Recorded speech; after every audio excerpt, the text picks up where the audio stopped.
firma BB Design, aj keď teda nemala pôvodne názov BB Design, založila som ju v 96.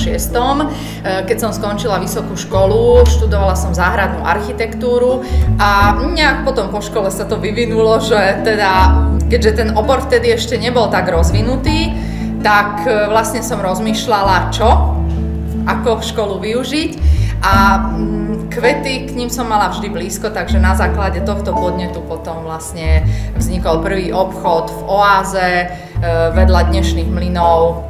Tam vznikla taká predajnička. S akým sortimentom vtedy BB Design začína? Čo bolo také prvé, čo ste priniesli?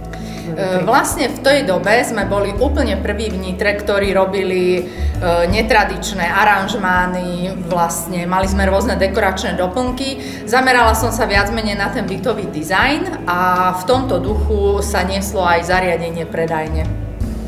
Začínali ste s jednou predajňou, alebo ste hneď otvárali niekoľko predajní v Nitre? Nie, žiadnych hneď niekoľko predajní. Bola to úplne malilinká mini predajnička. Veľa klientov dokonca z tej doby nás navštevuje aj teraz, čo je veľmi milé a strašne im tým ďakujem, pretože naozaj je to krásne vidieť tých klientov aj po 20 rokoch, že stále chodia k nám.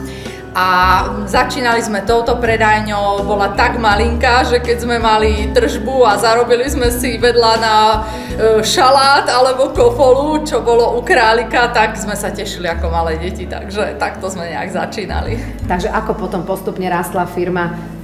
Bola predajňa, myslím si, istú dobu aj na Predmostí. Áno, to bol ďalší krok. Tam bol teda dosť veľký priestor, veľmi pekný a tam už začali pribúdať aj zamestnanci do firmy.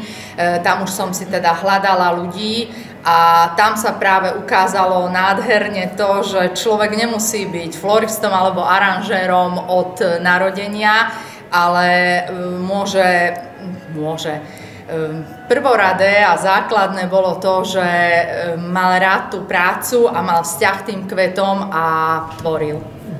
Takže je nejaké kritérium, na základe ktorého si vyberáte do svojich predajní aranžérov, predávačov, predávačky? Je niečo, čo musia špeciálne tí ľudia v sebe mať? Kritérium. Ja sa píšim tým, dúfam, že aj dievčatá so mňou súhlasia.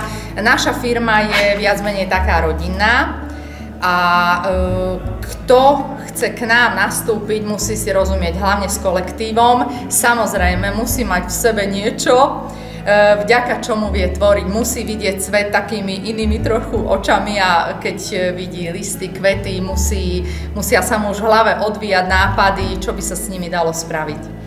Chodia vaši zamestnanci, aranžéri na nejaké špeciálne školenia? Jasné, samozrejme, aj školení, aj odborných seminárov, predvádzačiek, rôznych exhibícií, samozrejme. BB Design určite spolupracuje momentálne s mnohými aj významnými osobnostiami, aj sa zúčastňujete v rôznych výstav. Ako ste sa postupne k tomuto dostali a teda čo konkrétne? Začali sme vlastne tým, ako sme si vyvíjali postupne svoj štýl, preto som aj dala názov spoločnosti BB Design, pretože vlastne je to taký náš štýl, ktorý je, ani neviem, či je s niečím vôbec kompatibilný.